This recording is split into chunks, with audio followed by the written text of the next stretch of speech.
विश्वं दर्पण दृश्यमान नगरी तुल्यं निजान्तर्गतं पश्यन्नात्मनि मायः बहिर्बोधभूतं यथा निद्रया या साक्षात् कुरुते प्रबोधसमये स्वात्मानमेवाद्वयं तस्मै श्रीगुरुमूर्तये नमः। इदं श्रीदक्षिणामूर्तये ओम। वसुदेवसुतं देवं कंसचाणूरमर्दनं देवकी परमानन्दं कृष्णं वन्दे जगद्गुरुं नारायणं नमस्कृत्यं नरं चैव नरोत्तमं देवीं सरस्वतीं व्यासं ततो जयमुदीरयेत्। ओम श्री कृष्णे नमः। इस वीडियो में 12वें अध्याय के 10 श्लोक हो गए थे। इस वीडियो में 12वें अध्याय का 11वां श्लोक क्या है? अथ एतदप्य असक्तो असि कर्तुम मद्दोगम आश्रितः सर्वकर्म फल त्यागम ततः कुरु यत् आत्मवान। यानी यदि तुम ऐसा करने में भी असमर्थ हो तो मेरे योग का आश्रय लेकर एकाग्र चित्त से सब कर्मों का फल त्याग दो। हैं? ठीक है, यहां पर क्या बोला? सब कर्मों का फल त्याग दो। कैसे? अब बोले कि सब काम क्या करो? भगवान के लिए। ये कैसे हो होगा? हो तो सकता है, लघु शंका लगी है तो आओ पहले लघु शंका कराएं, क्योंकि लघु शंका का लगी रहेगी तो भजन में कैसे बैठोगे? है ना? भगवान की जगह पर लघु शंका की याद आ गई, इसलिए सबसे पहले उससे निवृत्त हो जाना चाहिए। शौच लगा है, ठीक है, कुछ भी है तो इसलिए अब यदि कहो कि ये भी नहीं बनता है, अगर ये भी नहीं होता है, बनता है, तो भगवान ने क्या बोला? अथ एतदप्य अशक्तो असि, है ना? तो भगवान ने कहा ठीक है, सारे कर्म मेरे लिए हो, ये भी कठिन है, मैं मानता हूं, तब काम चाहे कोई भी करो, मैं तुम्हारे लिए कर्म का बंधन ही नहीं रखता हूं, लेकिन तुम कर्म के फल का त्याग कर दो। उस कर्म का जो फल है उसको अपनी ओर मत खींचो, मेरी ओर आने दो। मतलब सर्व कर्म फल त्यागम। श्री उड़िया बाबा जी महाराज थे, उनके आश्रम में एक भक्त थे, ठीक है, तो उन्होंने देखा कई दिनों से वो रोड़ी तोड़ रहा था ना, तो स्वामी खंडन जी बोले, उनके मन में प्रश्न उठा कि यार इसको तो कुछ जरूरत है नहीं, ये रोड़ी क्यों तोड़ रहा है? तो 3-4 दिनों बाद जब वो पीतल की बाल्टी खरीद कर ले आया और बोला कि मेरे मन में बहुत दिनों संकल्प था कि मैं आश्रम में पीतल की एक बाल्टी दूं, महाराज जी के यहाँ आने वाले किसी भक्त का काम करके तो उनसे कुछ लेता नहीं हूँ, क्योंकि वे महाराज जी के भक्त होने से नाते भगवान के स्वरूप हैं। आश्रम से कुछ नहीं लेता हूँ, भिक्षा मांग कर खाता हूँ। तो मेरे मन में वो, उसने बोला, संकल्प हुआ कि मैं बाल्टी दूं, तब उसने दूसरे के यहाँ रोड़ी तोड़ी है, समझ गए, मजदूरी की, उससे वो बाल्टी खरीद कर आश्रम के लिए लाया है। ठीक है, अब आप देख लीजिए, जो लोग 1 करोड़ रुपए कमाकर, नहीं, उसमें सिर्फ 500 रुपए, 5,000, 10,000, 20,000, 30,000, 40,000 दान करते हैं, अभिमान करते हैं हम बहुत बड़े दाता हैं, धनी हैं। वे बड़े हैं या वो बड़ा है जो रोड़ी तोड़ा है, गिट्टी तोड़कर मजदूरी से एक बाल्टी खरीद कर दान करता है? आप इसमें से किसको बड़ा समझते हैं? अवश्य ही जो रोड़ी या गिट्टी तोड़कर बाल्टी देने वाला बड़ा है। उसने रोड़ी तोड़ने से 10 रुपए मिले, उन सबका त्याग कर दिया। इसी को कहते हैं सर्व कर्म फल त्यागम। आप अपने कर्म का फल अपनी ओर खींचते हो या छोड़ देते हो? यदि छोड़ देते हो तो ठीक है, आत्मवान, सावधान। ये चौथी बात है और सबसे छोटी बात हुई कि ये हुई क्या? पहली बात क्या है? मन बुद्धि का अर्पण। दूसरी बात अर्पण का अभ्यास। और तीसरी बात क्या हुआ? भगवान के लिए सारे कर्म। और चौथी बात, कर्म चाहे कुछ भी हो लेकिन उसका फल अपने पास नहीं रखना। लेकिन इसमें किसी की प्रवृत्ति नहीं होती। आजकल सब लोग कहते हैं कि हम बढ़िया करेंगे, बढ़िया करेंगे। ठीक है।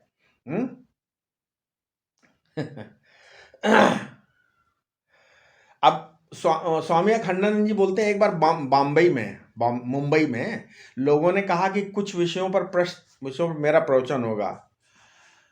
तो स्वामी अखंडानंद जी बोला, मैं केवल ब्रह्मसूत्र के शंकर भाष्य पर प्रवचन करूंगा। लोगों ने कहा, महाराज यहाँ कथा सुनने कौन आएगा? आपकी ब्रह्मसूत्र भाष्य सुनने कौन आएगा? हैं? तो स्वामी अखंडानंद जी ने बोला कि चाहे कोई आए चाहे ना आए, मुझे तो वो मतलब जो है कथा कहनी है शंकर भाष्य ब्रह्मसूत्र की, और चाहे किसी की समझ में आए ना आए, मेरा स्वयं का अभ्यास हो जाएगा। अब महाराज वहां पर शंकर भास का जब प्रवचन आरंभ हुआ, पहले दिन बिल्कुल हाउसफुल था, है ना, वहां बैठने की जगह नहीं थी। लोग कहते थे कि हमने तो कभी ब्रह्मसूत्र सुना ही नहीं, जरा सुने तो ये है क्या, है नहीं। भारतीय विद्या भवन का, भारतीय विद्या भवन में वो प्रवचन हुआ था उस जमाने में, और वहां डॉक्टरों, वकीलों, प्रोफेसरों और पढ़े लिखे विद्वानों में से किसी को भी वहां आने में संकोच नहीं होता। वे कहने लगे हम लोग बड़ी चीज सुनेंगे, छोटी चीज हमारी रुचि नहीं है। इसी तरह की बात यहाँ है। मन बुद्धि का समर्पण तो करोगे, लेकिन यह जो कर्मफल का त्याग है, चतुर्थ साधन है, चौथे नंबर की चीज है, वो हमें पसंद नहीं आया है। हमारा एयर कंडीशन गया, फर्स्ट क्लास गया, सेकंड क्लास गया, है, थर्ड क्लास में यात्रा करेंगे, है, ठीक है। तो भगवान ने कहा कि भाई बाबा, ये चौथे नंबर की बात आ गई, ये सबके लिए सुगम है। इस तरह भगवान की स्तुति की जरूरत पड़ गई। उन्होंने सोचा क्या, उन्होंने सोचा कि बिना प्रशंसा किए इनकी प्रवृत्ति नहीं होती है ना। तो इसमें क्या चीजें निकल के आई है, इसमें मद्दोगम आश्रिता, मेरे योग का आश्रय लेकर, है ना, मतलब मेरा स्मरण करते हुए कर्म करो। कर्म भी तीन प्रकार के हो सकते हैं। पहला भगवत प्रीत्यर्थ कर्म, भगवान के लिए प्रिय कर्म और धर्मार्थ कर्म, और तीसरा पाप क्षय अथवा विषय शक्ति निवृत्ति किए जाने वाले कर्म।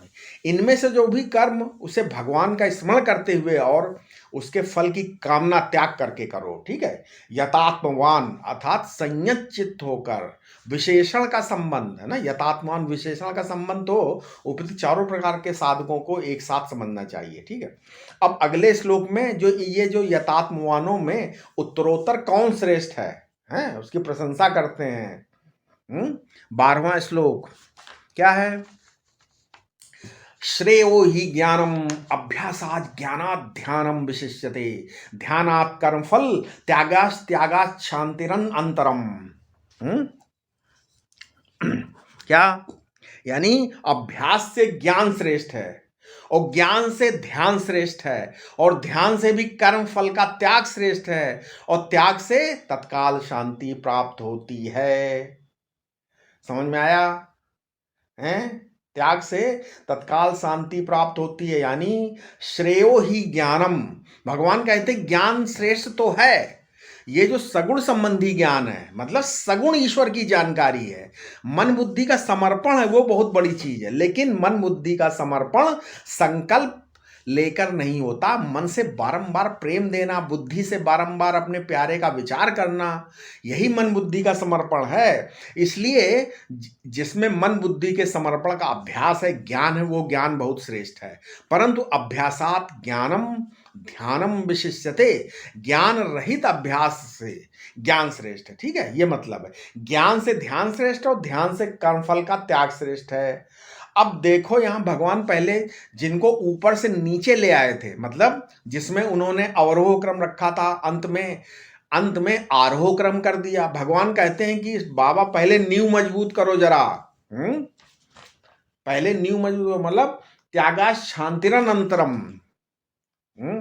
जब तुम वासना का त्याग करोगे और कोई कर्म परमेश्वर के लिए करोगे तो तुम्हें शांति की प्राप्ति हो जाएगी। ऐसा मतलब क्या, ध्यानात् कर्मफल त्यागास, मतलब ध्यानात् कर्मफल त्यागा, इसी को स्तुति कहते हैं। माधवाचार्य जी भी इसको ऐसा ही मानते हैं, ठीक है। परमेश्वर के लिए काम करना मतलब ध्यानात् कर्मफल त्यागा, इसी को स्तुति कहेंगे। माधवाचार्य जी भी ऐसा मानते हैं, आदिगुरु भगवान शंकराचार्य भी ऐसा मानते हैं, और रामानुजाचार्य भी ऐसा ही मानते हैं। क्योंकि पहले बताया ना कि ये ना हो तो ये ना हो तो ये, और ये ना हो तो ये, सबके ना रहने पर ये, और फिर कह दिया कि सबसे बढ़िया है। मतलब ये कि यस्मा यस्याम भूमो निपतितः तमालभ्य विमुच्यते, मतलब जिस धरती पर गिरे हुए हो वहीं से, मतलब क्या है, तमालम्ब्य, तमालम्ब्य विमुच्यते, मतलब जिस धरती, यस्मा भूमो निपतितः, जैसे जिस धरती पे आप मान लो गिर गए, उसी से सहारा लेकर उठते हो कि नहीं होते, है ना। तमालंबम विमुच्यते, मतलब वहीं से सारा लेकर आप उठोगे। अब यहाँ दो बातें और ध्यान देने लायक है। यहाँ जो भक्ति है वो द्विभुज की है कि चतुर्भुज की है या विराट की है? हैं? किसकी है? किसकी है? मतलब ये, मतलब तो यहाँ क्या मतलब हुआ? अच्छा, प्रश्न यहाँ ये हो सकता है कि भगवान ने यहाँ पर कर्मफल के त्याग को सबसे श्रेष्ठ क्यों कहा? लोग बोलते हैं यहाँ पर क्यों कहा? इसका उत्तर है क्योंकि फलाशक्ति का त्याग किए बिना किसी भी साधन से भगवान नहीं मिलते। कामना लेकर भजन करने से तो काम में वस्तु मिलती है ना, फिर उसके भोग में आसक्ति होने से भजन छूट जाता है, भोग ही रह जाता है। तात्पर्य यह है कि वासना पूर्वक ध्यान करने वाले से निर्वासनिक ध्यानी ही श्रेष्ठ है। यह तो कर्म और भक्ति परक अर्थ हुआ। अब ज्ञान परक अर्थ किया जाता है कैसे? इसी का जिज्ञासु के अभ्यास, मतलब निधिध्यासन से ज्ञान श्रेष्ठ, ये बोला उन्होंने। मतलब जिज्ञासु का अभ्यास क्या है? निधिध्यासन, उससे ज्ञान श्रेष्ठ है। और ज्ञान से ध्यान, अर्थात ध्यान मतलब आत्माकार वृत्ति या जीवन मुक्ति का अभ्यास श्रेष्ठ है। ठीक है, किंतु कोई जीवन मुक्त तो हो परंतु अभ्यास काल में आने वाली सिद्धियों में फंस जाए मान लो, तो उसका विक्षेप बढ़ जाए। इसलिए स्वरूप स्थिति या निर्विकल्प समाधि रूप परम शांति की प्राप्ति के लिए सिद्धियों का त्याग आवश्यक। ये सिद्धियां क्या है? ध्यानाभ्यास रूप कर्म का फल हैं, अतः इनका त्याग ही यहाँ कर्म फल का त्याग है। यद्यपि शांति तो ज्ञान होने पर प्राप्त हो जाती है, परंतु व्यवहारिक विक्षेप रहता है, उसकी निवृत्ति निर्विकल्प समाधि होने पर होती है। यहाँ ऐसा अभिप्राय नहीं समझना चाहिए कि ज्ञान की अपेक्षा ध्यान श्रेष्ठ है, समझ गए? इसका तात्पर्य यही है कि केवल ज्ञान ही श्रेष्ठ नहीं, उसके साथ समाधि भी हो तो और अच्छा है। कहा भी है ना, ब्रह्म संस्थो अमृतत्वमेति। ठीक है, इस अध्याय में तत्वज्ञान का प्रसंग नहीं है, भक्ति का ही वर्णन है। ज्ञान शब्द का प्रयोग भी केवल इसी श्लोक में हुआ है, तथापि वो यह श्लोक दोनों पक्षों में लग जाता है। भक्त और ज्ञानी के लक्षण प्रायः एक ही होते हैं, कहीं थोड़ा सा अंतर है। द्वितीय अध्याय में स्थित प्रज्ञ के लक्षण, 13वें अध्याय में ज्ञान के लक्षण और 14वें अध्याय में गुणातीत के लक्षण बताए गए। वे प्रायः समान ही हैं, केवल इतना अंतर है कि ज्ञानी में मैत्री और करुणा नहीं होती, क्योंकि दृश्य के साथ उसका संबंध नहीं रहता, अतः उसमें अहमता ममता का अत्यंत अभाव होता है और सुख दुख में उसकी समदृष्टि रहती है। भक्त की भी देहादि में तो अहंता ममता नहीं होती, किंतु भगवान से उसका संबंध रहता है और उनके वियोग में वो अत्यंत व्याकुल भी हो जाता है। अतः भाव पक्ष की प्रधानता रहने के कारण उसमें मैत्री व करुणा भी रहती है, ऐसा समझो। अब आगे के श्लोकों में भक्त के लक्षण बताते हैं वे, मतलब किस भगवान के प्रति उसको जो है वो करना चाहिए। इसलिए अब 13वां श्लोक क्या है?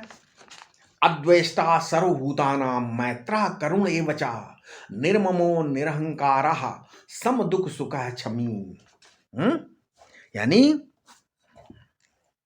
संपूर्ण प्राणियों के प्रति द्वेष न रखने वाला, मित्र भाव से युक्त, करुणामय, ममता शून्य, अहंकार रहित, सुख दुख में समान और क्षमाशीलता, इतना ये सब चीजें होनी चाहिए। मतलब क्या अर्थ हुआ? अद्वेष्टा। अब देखो इसमें इस श्लोक में क्या भगवान के लक्षण, भगवान भक्त के लक्षण बता रहे हैं। अब भगवान शंकराचार्य ने इनको पकड़ा है कैसे? उन्होंने बोला अद्वेष्टा, विश्व रूप भगवान ही है ना, भगवान ही विश्व विराट के रूप में प्रकट है, इसलिए किसी प्राणी से द्वेष मत करो। लेकिन ये तो एक अभावात्मक साधन हुआ, किसी से द्वेष मत करो। बोले नहीं, सबसे मैत्री करो, सबके ऊपर स्नेह की वर्षा करो। द्वेष से जलन, द्वेष में जलन होती है, मैत्री में सुख मिलता है। जैसे रूखा सूखा भोजन करना हो तो कभी कभी मतलब मोटी रोटी पहले खाते थे ना लोग, नहीं, जौ वगैरह की रोटी, तो पेट तो उससे भी भर जाता है ना, पर वो अद्वेष्टा है। जैसे घी से चुपड़ा हुआ भोजन मिल गया तो बोले कि मैत्रा है ना, और मैत्रा मतलब ये त्रिमिदा स्नेहने, त्रिमिदा स्नेहने, मतलब जिससे व्यवहार करो स्नेह से तर करके, तर हो जाओ, सराबोर हो करके करो। ये दोनों ओर चलता, सर्वभूतानाम अद्वेष्टा और सर्वभूतानाम मैत्रा। जो कोई मिलने आए उससे कहो कि आइए आइए, आप तो बहुत दिनों बाद आए। अनदेखा हो तो कहेंगे अब मालूम पड़ता है आपको कहीं देखा है, ठीक है। आपको बहुत दिनों बाद मिले तो क्या बोलता, अच्छा हुआ आप आ गए, कैसे हैं आप, कुशल से हैं ना, are you, how do you do, हैं, हाउ आर यू। तो मुझे ऐसे लगता है कि बचपन में हम दोनों एक ही स्कूल में पढ़े, ऐसा लगता है ना हमारी आपकी बड़ी मैत्री रही हो, इसको बोले मैत्रः करुणेव। जब देखो कि कोई बुरा काम करता हो उससे द्वेष नहीं करना, जो अच्छा अच्छा काम करता हो उससे मैत्री करना, और जो दुखी हो उसके ऊपर करुणा करना। निर्ममः, करुणा तो करना, लेकिन राजा भरत हरिण के बच्चे पर करुणा करके बंधो नहीं, वैसे ममता नहीं करनी है। करुणा दूसरी चीज है और ममता दूसरी चीज है, ममता नहीं करना है, ठीक है। निरंकारः, ऐसा भी मत करो कि हमारी तो किसी से ममता नहीं है, ये जो फटकारे जो सिद्ध ऐसा नहीं है, ये जो फटकारे सो सिद्ध नहीं, फटकारने वाली सिद्धि भक्त को शोभा नहीं देती। अहंकार कभी ना करो, कभी भी अहंकार की कार पर ना बैठो। अहंकार की जो कार है ये क्या है, काराभ्याम चाल्यते, जो हाथ से चलाई जाए। कार किसको बोलते हैं, कराभ्याम चाल्यते, जो हाथ से चलाई जाए उसका नाम कार है। मतलब ड्राइवर लोग स्टेयरिंग पकड़ते हैं तो जो चलाते हैं इसलिए उसका नाम कार है, ठीक है। सम दुख सुखा, भगवान कहते हैं यदि जीवन में दुख सुख आए तो उसको मत देखो। तब क्या कर देखें महाराज, देखें कि देने वाला कौन है, कितना प्यारा है वो। सुदामा जी जब सूखा चिवड़ा लेकर आए और वो भी 4 रंग का तो भगवान ये नहीं देखा कि ये चिवड़ा है। हम तो मोहन भोग खाते हैं ना, सोहन पापड़ी खाते हैं, दरिद्र ये दरिद्र सूखा चिवड़ा लेकर आया है ना। उन्होंने तो ये कहा कि अरे ये चिवड़ा तो हमारे प्यारे का लाया हुआ है, ठीक है।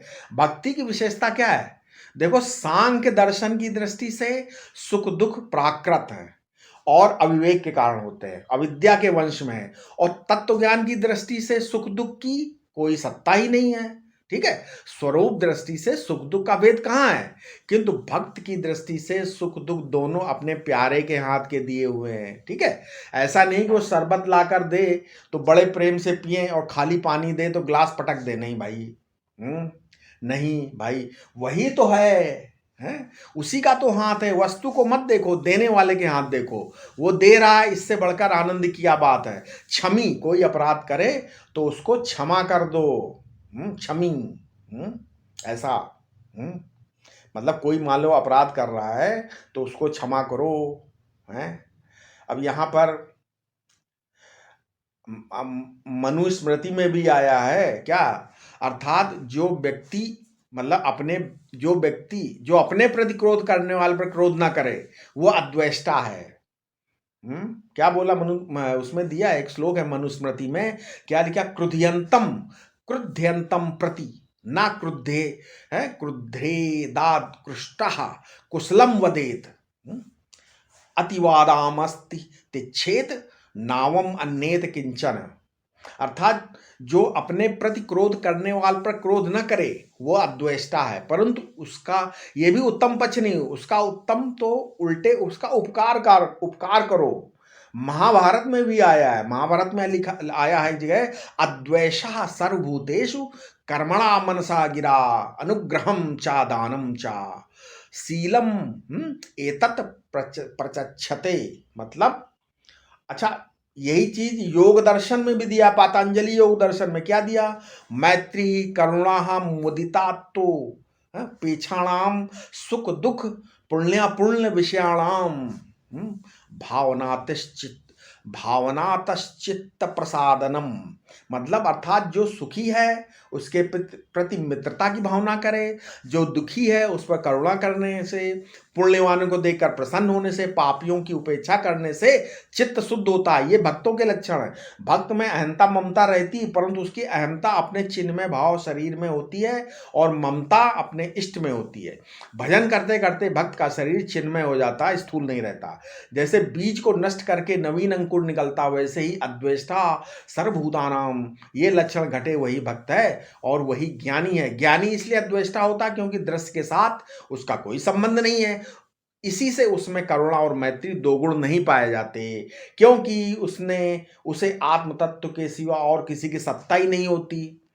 तो इस भक्त में इसलिए राग द्वेष नहीं होते क्योंकि उसकी भगवान में प्रीति होती है। सिया राम मैं सब जग जानी, करऊं प्रणाम जोरी जुग पानी, है ना। अतः संपूर्ण संसार को सिया राम मैं देखता है, इसलिए उसे संसार से अभय प्राप्त हो जाता है। ठीक है। ऐसा सबको भी वो अभयदान देता है। संपत्ति विपत्ति दोनों ही अवस्थाओं में उसका मन भगवान के चरण कमलों को छोड़कर कहीं नहीं जाता। दुख के समय भक्त समझता है कि भगवान मेरी परीक्षा ले रहे हैं, अपनी निष्ठा से विचलित तो होता ही नहीं होता, इसके विश्वास में कोई कमी भी नहीं आती। तथा सुख के समय वो भगवान का अनुग्रह देखता है, उसे निरंतर ऐसी दशा प्राप्त होती रहती है कि उसके हृदय में भगवान का ध्यान, शरीर में रोमांच, जिह्वा में भगवान नाम और नेत्रों से जल प्रवाह होते रहते हैं। इसे भी वो भगवान की कृपा प्रसाद मानता है। ठीक है। अब आगे 14वां श्लोक क्या है? संतुष्टा सततम योगी यतात्मा दृढ़ निश्चया, मयि अर्पित मनो बुद्धिर्यो मद भक्ता समय प्रिय। यानी अर्थात मेरा जो भक्त है सर्वदा संतुष्ट है, समाहित चित्त है, मन इंद्रिय और शरीर को वश में रखने वाला है, दृढ़ निश्चयवान है, और तथा मुझ में ही जिसने मन और बुद्धि लगा दिए वही मेरा प्रिय है। यानी संतुष्ट, हमेशा खुश रहो, संतुष्ट रहो। जब भगवान हमारा है तो हम किसके लिए असंतोष करें? हम अब हमको अप्राप्त ही क्या, मेरा भगवान भगवान का मैं, दोनों परस्पर मिलते हैं।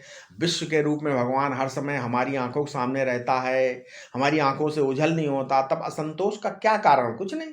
सततम योगी, ऐसी स्थिति वाला व्यक्ति निरंतर योगी रहेगा। हमेशा संतुष्ट वही रहेगा जो हमेशा भगवान से मिला रहेगा। और हमेशा भगवान से मिला कौन रहेगा? यतात्मा, जो प्रयत्न करता रहेगा। और प्रयत्न कौन करता रहेगा? दृढ़ निश्चया, जो दृढ़ निश्चयी होगा। बात फिर वहीं की वहीं पहुंच गई। कहाँ? मई अर्पितिर मनोरबुद्धि। मतलब ये मन और बुद्धि, ये प्यार और विचार, मन माने प्यार और बुद्धि माने विचार, ये दोनों को भगवान के अर्पित कर दें। उसी से प्रेम करो, उसी का विचार करो। यो मद भक्ता समय प्रिया, है ना। भगवान कहते हैं कि जो मेरा भक्त है वो मेरा प्यारा है, माने जो मुझसे प्रेम करता है मैं उससे प्रेम करता हूँ। सो यो मद भक्ता का अर्थ है मेरा प्रेमी, और समय प्रिया का अर्थ मैं उसका प्रेमी। ठीक है। जो मुझसे प्रेम करता है मैं उससे प्रेम करता हूं। मैं कृतज्ञ भगवान नहीं हूं कि मुझसे कोई प्रेम करे और मैं उसकी ओर देखूं, नहीं। मैं कृतज्ञ भगवान हूं। अगर मुझे कोई एक दे तो मैं उसको अपने आप को ही दे देता हूं। भगवान की कीमत कितनी है? भगवान कहते हैं कि अरे खरीद लो मुझको, मैं तो तुम्हें अपनी कीमत बता चुका हूं। बोले तुलसी दल मात्रेण जलस्य चुलुकेन चा विक्रीणीते स्वामात्मानम भक्तयो भक्त वत्सलः। है क्या कीमत है महाराज? आप बड़े हैं, आपकी कीमत भी बड़ी होगी। कि नहीं भाई, तुलसी का एक पत्ता मेरी कीमत है। वो ना हो तो तुलसी का पत्ता हर जगह नहीं मिलता, चलो चुल्लू भर पानी है। कितने कृतज्ञ हैं भगवान। ऐसे भगवान की भक्ति भी यदि हमारे हृदय में, तुलसीदास जी कहते जननी जाए जड़ तन तरुणता गवाए, है जननी जाए जड़ तन तरुणता गवाए। ऐसे दयाल प्रभु के प्रति हमारे हृदय में भक्ति नहीं आई, प्रीत प्रतीति नहीं आई, तो हमारी माँ ने हमको पैदा करके, हमें जिलाकर दूध पिलाकर अपने को व्यर्थी बुढ़िया बना दिया, नहीं बेकारी बुढ़िया बना दिया है। तो सबसे पहले क्या? वैराग्य की आवश्यकता है, क्योंकि वैराग्य से ही संसार रूप वृक्ष कटेगा। अर्थात धीरे धीरे, है ना, वृत्ति कम करने पर सांसारिक वस्तुओं की इच्छा कम होगी। यही संतोष है। भगवान कहते हैं मेरा जो भक्त संतुष्ट है वो सर्वदा प्रिय है। इसके साथ ही जो समाहित चित्त इंद्रिय निग्रह के साथ, है ना, अध्याय 6 कि 13वें श्लोक के अनुसार दृढ़ आसन वाला है या निश्चयात्मक बुद्धि वाला वो मुझे प्रिय। किंतु ऐसा तभी हो सकता है जब मई अर्पित मनोबुद्धि हो ना, मन और बुद्धि मुझ में ही लगे।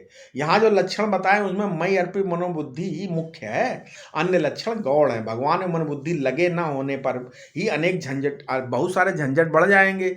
नहीं तो संसार में साधु का कोई द्वेषी नहीं होता। इसलिए भगवान अब बताते हैं साधु कैसा होना चाहिए। 15वां श्लोक, कैसा होना चाहिए साधु, 15 श्लोक में बनाएंगे क्या। यस्मान्नो द्विजते लोको लोकान्नो द्विजते च यः हर्ष आमर्ष भयो उद्गेर मुक्तो यः सचा में प्रियः। क्या बोला? हाँ, जिससे लोक उद्विग्न नहीं होता, जो लोक से उद्विग्न नहीं होता अर्थात जो हर्ष क्रोध भय और उद्वेग से रहित है वो मुझे प्रिय है। समझ में आया? जो उससे नहीं है वो मुझे प्रिय है। यानी इस पर लोग शंका यहाँ करते हैं कि जिससे किसी को उद्वेग न हो, जो लोगों से उद्विग्न न हो।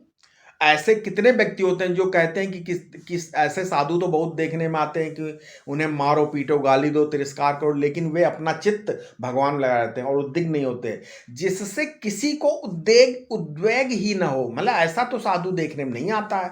असल में जो साधु विश्व रूप के रूप में परमेश्वर का दर्शन कर रहा है, यस्मान्नो द्विजते लोकः, वो साक्षी से अभिन्न होगा कि नहीं होगा? तो साक्षी किसी से उद्विग्न नहीं होता। होता है क्या?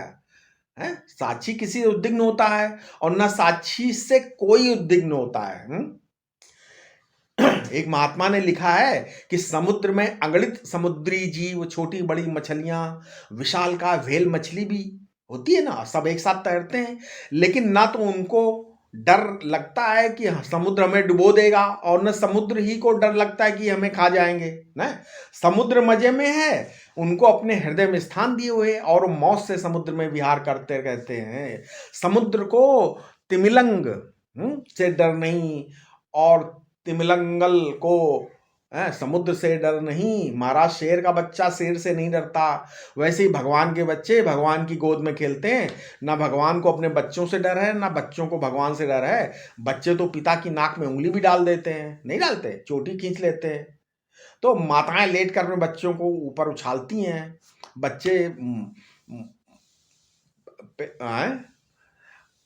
मूत्र विसर्जन भी कर देते हैं माता के ऊपर। लेकिन माताएं क्या अपने बच्चों को उठाकर फेंकती? नहीं, ना ना, अरे पूत को मूत प्रयाग को पानी वो तो त्रिवेणी के जल जैसा है बोलते हैं। इसलिए इस भगवत रूप सृष्टि में हमें कोई डर नहीं है और हमसे भगवत रूप सृष्टि को कोई डर नहीं है। हर्षामर्ष भयोद्वेगे, मतलब भगवान में भगवान डूब उतरा रहा, भगवान में ही भगवान डूब और उतरा रहा है। भगवान में भगवान की भगवन्मयी लीला हो रही है। इसलिए इसमें उद्विग्न होने या उद्विग्न करने का कोई कारण नहीं है। यहाँ ना हर्ष है, ना अमर्ष है, ना भय है और ना उद्वेग है। असहिष्णुता भी नहीं है, मतलब चिढ़ना भी नहीं है किसी से। ये हमसे आगे कैसे चला गया? अरे भाई, ये सब सोचना बेवकूफ़ी, मेरे से आगे कैसे चला गया, ये मेरे से ज़्यादा पैसे कमा कैसे चला दिया, मेरे से ज़्यादा कैसे पद पा गया, ये सब बेवकूफ़ी है। मैंने एक बार बहुत विचार किया कि बेवकूफ़ी की सबसे बड़ी पहचान क्या हो सकती। अंत में ये निर्णय हुआ कि खुद ऐसे भाव की कल्पना कर लेना जिससे अपने दिल में जलन हो, सबसे बड़ी बेवकूफ़ी है। अपने दिल में आग लगाना तो जैसे घर में आग लगाने जैसा है नहीं। ये तो दिल जले लोग हैं, दूसरों का दिल तो जला पाते नहीं, अपना ही दिल जलाते रहते। भगवान में भक्ति नहीं रहते, हृदय कमल पर रहते हैं। भगवान भक्ति में नहीं रहते, कहाँ रहते हैं? हृदय कमल पर रहते। इसलिए अपने दिल को ठीक करके देखो, उसी में भगवान रहेंगे, खुश रहेंगे। भगवान हृदय की भट्टी में नहीं रहते हैं। उस भट्टी के कारण ही हम लोग रो रहे हैं, मर रहे हैं, जल रहे हैं। हमारी सांसें लंबी लंबी हो रही हैं। जब लंबी सांस आती है तो तूफान आ जाता है, आंधी आ जाती है। भगवान एक कोने में छिप जाते हैं। जब हृदय में लोभ आता है तो बड़ी भारी, बहुत बड़ी बाढ़ आ जाती, भगवान कहते कि हम इसमें डूब ना जाएं। इसी तरह जब क्रोध आता है तब कलेजे में आग लग जाती है, तो भगवान कहते हैं भाई आग लग गई है, इसलिए जरा हम छिप जाएं। हैं? इसलिए अपने दिल को सही रखो, है ना, अपने दिल को ठीक रखो, तभी तो भगवान उसमें निवास करेंगे, नहीं तो भगवान कहाँ निवास करेंगे उसमें। हैं? ये श्लोक अत्यंत रहस्यपूर्ण अति उत्तम है। भगवान ने कहा है कि जिससे कोई उद्विग्न न हो, परंतु ऐसा प्राय देखा नहीं जाता। अवतारों में और आचार्यों से भी सब प्रसन्न नहीं रहे। तथापि महात्मा का आदर्श यही होना चाहिए, उनकी दृष्टि मन वाणी और शरीर सभी में मधुरता रहनी चाहिए। यदि उसके पास कोई पाप बुद्धि से आए तो वो भी शांत हो जाए। उद्वेग उद्वेग नहीं होना चाहिए, उद्वेग उसके का नाम को का भी ना रहे। किंतु महात्मा में ऐसा प्रभाव तभी आ सकता है जब उसे ऐसा अनुभव हो कि मैं सबसे असंग हूं, सब मेरा है, सब मुझ में है, सब नहीं मैं ही हूं। अथवा ऐसी धारणा हो कि न सब है और न मैं हूं, एकमात्र भगवान ही है, सब कुछ उन्हीं की लीला विलास है, सब रूप में वही लीला कर रहे हैं। यहाँ जो मैं शब्द का प्रयोग हुआ है वो शुद्ध अहम के अर्थ में है, देहादि के अभिमानी के अर्थ में नहीं है। भक्त को ये सारा संसार भगवान के नाटक के समान प्रतीत होना चाहिए। नाटक में जो खलनायक की भूमिका करते हैं वे क्या वास्तव में दुष्ट होते हैं? नहीं। नाटक में जो चोर है तो क्या सही में चोर है? नहीं। या कोई थानेदार है? तो दर्शक क्यों चोर देखेगा? है? ये तो लीला है ना, उसको ऐसा अनुभव होता है कि उसमें हर्ष भय क्रोध आदि उद्वेग नहीं, दोष होते ही नहीं। ये तो निरंतर परमानंदमय भगवत ध्यान में मग्न रहता है, सब में अपने प्रियतम की झांकी करता है। उसे दूसरी बात सोचने का अवकाश कहाँ है? उस परमानंद से बढ़कर उसे कोई वस्तु या स्थिति में सुख नहीं जान, इसलिए उसमें हर्ष नहीं होता। देहाभिमान न रहने के कारण उसमें क्रोध नहीं होता, है ना। सर्वत्र भगवत दृष्टि होने के कारण भय नहीं होता। जब सब कुछ भगवान लीला करने के कारण वो उद्वेग नहीं होता है। ऐसे लक्षण जिसमें है वो मुझे प्रिय है। अब प्रश्न है कि पहले भगवान या आत्मा में प्रेम होता है, ये क्या लक्षण आते हैं? ऐसा ही प्रश्न पूछे जाने पर मनुष्य जागता है। नहीं, कोई पूछे कि पहले मनुष्य जागता है या पहले निद्रा दूर होती है। वस्तुतः ये दोनों एक साथ ही होते हैं, ठीक है। हैं? मतलब कि कोई पूछे भाई पहले भगवान में प्रेम होगा कि आत्मा में, भाई ये दोनों एक साथ ही होते हैं, ठीक है। अब इसके आगे हम अपने अगले वीडियो में बताएंगे। कृपया इस वीडियो को लोगों को साझा करें, ठीक है। ओम शांति शांति शांति।